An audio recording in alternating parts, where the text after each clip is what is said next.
खुद जब कल आए, आपने देखा सर्किट हाउस से भी मुझे निकाल दिया, तो फिर रात में मैं कहीं और जाके रहने के लिए मैं चली गई। Anyways that's not the point. मेरे जो 2 PSOs हैं जिनकी रिस्पॉन्सिबिलिटी है मेरी सिक्योरिटी, उनकी कोई गलती नहीं थी, रातों रात उनको सस्पेंड किया।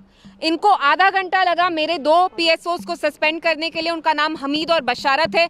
उन लोगों को ये सस्पेंड नहीं कर रहे जिनने यहाँ पे जम्मू कश्मीर में दहशत फैलाई है। वो पुलिस वाला SHO वहाँ का जहाँ मैं कल गई, जिनने वहाँ पे दहशत फैलाई है, जो नौजवानों से पैसा लेते हैं, एक्सटॉर्ट करते हैं, उनके against no action. The army man who killed that truck driver in Sopore, no action taken against him. तो ये बहुत अफसोस की बात है कि जो यहाँ सरकार है, वो NC गवर्नमेंट हो या LG एडमिनिस्ट्रेशन हो या दिल्ली में बैठी मरकजी सरकार हो, इनकी प्रायोरिटीज ही नहीं है कि ये जम्मू कश्मीर को खुशहाल बनाए, सेफ बनाए, सिक्योर बनाए। इल्तिजा जी, कल मैंने डॉक्टर फारूक अब्दुल्ला से फोन लाइन पे बात करने की कोशिश की और साफ तौर से उनसे ये सवाल पूछा कि आज इल्तिजा जी को जो है वो सर्किट हाउस से प्रेस कॉन्फ्रेंस करने के लिए नहीं आने दिया जा रहा, और उनका ये कहना था कि इल्तिजा जी जो है रोज नई बयानबाजी करती है, मैं उन सवालों का जवाब नहीं देना चाहता। देखिए, वो मेरे से बहुत बड़े हैं, बुजुर्ग हैं, लेकिन शायद वो भूल रहे हैं कि उनके अपने बेटे, कल जब मैं कठुआ गई सुबह के 6 बजे, मैं फरार हुई चोर की तरह। रात में मैं निकली, प्लीज डोंट मेक नॉइज, मैं रात को निकली चोर की तरह श्रीनगर से। उनके बेटे को, जो आज की डेट में यहाँ के चीफ मिनिस्टर हैं, हमारे चीफ मिनिस्टर हैं, उनको कल कठुआ पहुँचना चाहिए था। उनके बदले हम गए।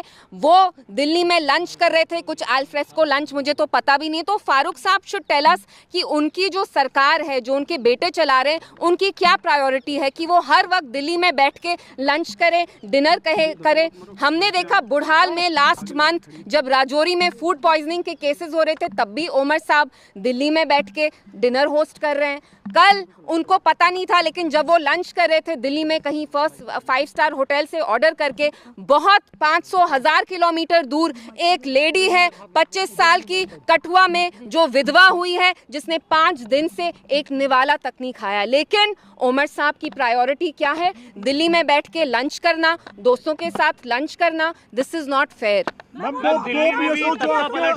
क्या वजह बताई गई है? देखिए, मेरे जो 2 PSOs निकाले, उनकी ये गलती है कि उनने मुझे रोका नहीं, क्योंकि वो भी, उनका कुछ ना लेना था ना देना था। मैंने कहा मैं चोर की तरह रात में फरार हुई हूँ श्रीनगर से। आप लोग मुझे जानते हैं, मैंने यहाँ प्रेस से बहुत बार बात की है। क्या मैं कोई देशद्रोही हूँ? क्या मैंने आपके साथ कभी कोई बदतमीजी की है? क्या मैंने यहाँ कोई लॉ तोड़ा है? मैंने कानून तोड़ा है? क्या मैं बैंक लोन डिफॉल्टर हूँ? क्या मैंने हवाला किया है? मैं चोर हूँ? नहीं। क्योंकि मैं उस दहशत के बारे में बात करना चाहती थी जो वहाँ SHO कठुआ के फैला रहे हैं।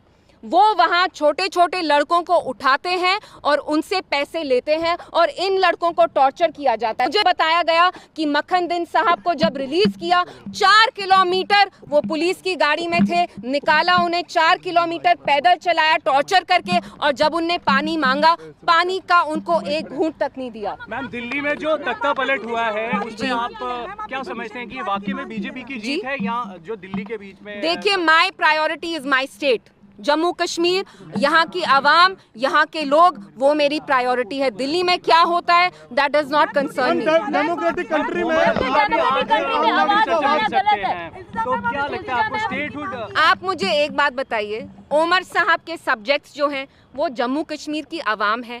मैं कहती हूँ, चलिए वो लंच अगर आप छोड़ के यहाँ आके अपना कंधा देते उस लेडी को, मक्खन दिन की बीवी को, जिसकी 2 छोटी छोटी बच्चियाँ हैं, तो आपका क्या जाता? अमित शाह साहब से तो आप इतना मिले।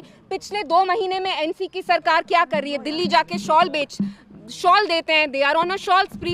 लेकिन आपके जो अपने लोग हैं, उनके लिए आप बात नहीं कर रहे। There is no sense of safety, there is no sense. आवाज उठाना गलत है?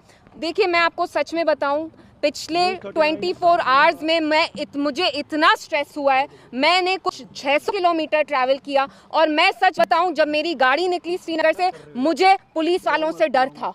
क्योंकि मुझे ऐसा महसूस दिलवाया जा रहा है जैसे मैं कुछ गलत कर रही हूँ। मैं क्या कह रही हूँ? मैं आप लोगों के सामने सच्चाई जाहिर कर रही हूँ। क्या ये कोई जुर्म है? आपको लगता है कि अब सच्चाई बताना एक जुर्म करने के बराबर हो गया है जम्मू कश्मीर में? बिल्कुल। 2019 के बाद अगर आप सच्चाई का साथ देते हैं आपको पनिश किया जाता है। मैम पीडीपी मांग किया, जो कठुआ का केस हुआ, जो कि मक्खन दीन के साथ हुआ, जो पूरा जम्मू कश्मीर जानता है, आपने जुडिशियल इंक्वायरी की मांग की, तो क्या कहना है? हमने जुडिशियल इंक्वायरी इसलिए उसकी मांग की है क्योंकि बिलावर के जो एसएचओ हैं जिनका नाम जितेंद्र सिंह है वो करप्ट हैं। उनके अगेंस्ट सीरियस एलिगेशंस हैं कि वो वहाँ एक एक्सटॉर्शन रैकेट चला रहे हैं। मिलिटेंट होना एक बहुत सीरियस चार्ज है। उनको अगर पैसे नहीं मिलते वो इन लड़कों को टॉर्चर करके फेक मिलिटेंसी चार्जेस लगाते हैं। So we are demanding a judicial probe and we also demand that this SHO should be immediately sacked. And मैं जो हमारे जितेंद्र सिंह हैं जो कठुआ के एमपी हैं और मिनिस्टर हैं, मैं उनसे पूछना चाहती हूँ, सर आप कहाँ हैं?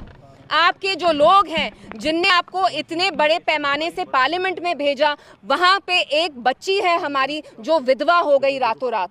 उसके हस्बैंड की गलती भी नहीं थी। उसका खावंद इतना शरीफ था कि अपनी जान देने से पहले उसने कुरान पाक पकड़ के अपनी जान ली। मैम जब भी आप और महबूबा मुफ्ती जी किसी भी परिवार के लिए संवेदना करने के लिए जाते हैं तो उसी वक्त जो है आपको हाउस अरेस्ट कर लिया जाता है। महबूबा मुफ्ती जी को भी हाउस अरेस्ट कर लिया जाता है। उसको लेकर क्या कुछ मतलब संवेदना देना किसी परिवार को वो भी गलत हो चुका है अब?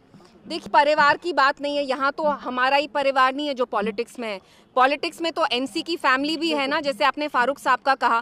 फारूक साहब खुले हैं, उनके बेटे भी, एंड ये बहुत अच्छी चीज़ है। लेकिन सरकार बनने के बाद एक ही चीज़ बदली, पहले एनसी को भी हाउस अरेस्ट में रखते थे, आज उसी एनसी को गवर्नमेंट ने फुल खुली छूट दी है। एलजी एडमिनिस्ट्रेशन के अंडर जो पुलिस है एनसी के मिनिस्टर्स को इसलिए खुली छूट दे रहे हैं क्योंकि एनसी कहीं ना कहीं यहाँ जो सच्चाई है उस पर पर्दा रखना चाहते हैं। हर एक गलत चीज़ को वो नॉर्मलाइज कर रहे हैं। तभी जावेद राणा साहब को वहाँ बिलावर जाने दिया, मुझे नहीं जाने दिया। क्यों? क्योंकि जब जावेद राणा साहब वहाँ से निकले उनने अपनी ज़बान नहीं खोली, उनने अपना मुंह नहीं खोला, उनने मीडिया को ये नहीं बताया कि बिलावर में जो लोग हैं वो दहशत में रह रहे हैं और ये दहशत कोई मिलिटेंट नहीं, वहाँ के एसएचओ जितेंद्र सिंह कर रहे हैं। इंडी अलायंस आप उनको भी पूछने दीजिए। आपने आपस में जो एक तालमेल है, यूनिटी है, वो होना कितना जरूरी है कि उसका इम्पैक्ट दिल्ली में आया अब तक कि बिहार में? मैं आपको बार बार बोल रही हूँ, हमारे लिए हमारे लोगों की लाइफ, उनकी सिक्योरिटी, उनकी इज्जत सबसे ज्यादा इम्पॉर्टेंट है। दिल्ली में क्या होता है that does not concern me. A 25-year-old man, Makhan Din, committed suicide because he was injured grievously. He was tortured in police custody by the SHO of Bilawar, and that is our main concern. Ma'am आपको रोका गया, जावेद राणा जी को नहीं रोका गया, तो ये किसकी तरफ दर्शाता है? ये तो जुगलबंदी है। एनसी सरकार और एलजी एडमिनिस्ट्रेशन जो पुलिस चलाती है और दिल्ली की बीजेपी में जुगलबंदी है, तभी इल्तिजा मुफ्ती को रोका जाता है और जावेद राणा साहब को अलाउ किया जाता है। क्यों? क्योंकि जावेद राणा साहब ने आपको ये बात नहीं बताई कि वहाँ के पुलिस वाले एक एक्सटॉर्शन रैकेट चला रहे हैं। एनसी के लोगों की क्या प्रायोरिटीज़ हैं? उमर साहब दिल्ली में बैठ के लंचेस कर रहे हैं, कठुआ वो जाना नहीं चाहते, सोपोर वो जाना नहीं चाहते।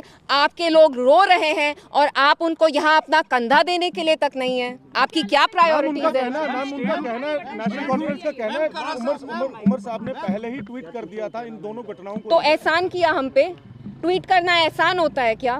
तो फिर मैं भी ट्वीट करके साहब भी कह रहे हैं कि उमर साहब फुलफिल नहीं कर पा रहे हैं अपनी जो उन्होंने वादे किए कमिटमेंट्स जो मैनिफेस्टो में कमिटमेंट्स की थी। देखिए कमिटमेंट तो अलग बात थी, वो रैशनलाइजेशन ऑफ रिजर्वेशन हो, 200 यूनिट इलेक्ट्रिसिटी हो, लेकिन सबसे पहले जान है तो जहान है। जब तक हमें जान नहीं है, जब हमारे छोटे लड़कों का खून बह रहा है, तो वो बाकी अपने मैनिफेस्टो के जो मंशूर के प्रॉमिसेस थे क्या फुलफिल करेंगे? ये बस। थैंक यू, शुक्रिया।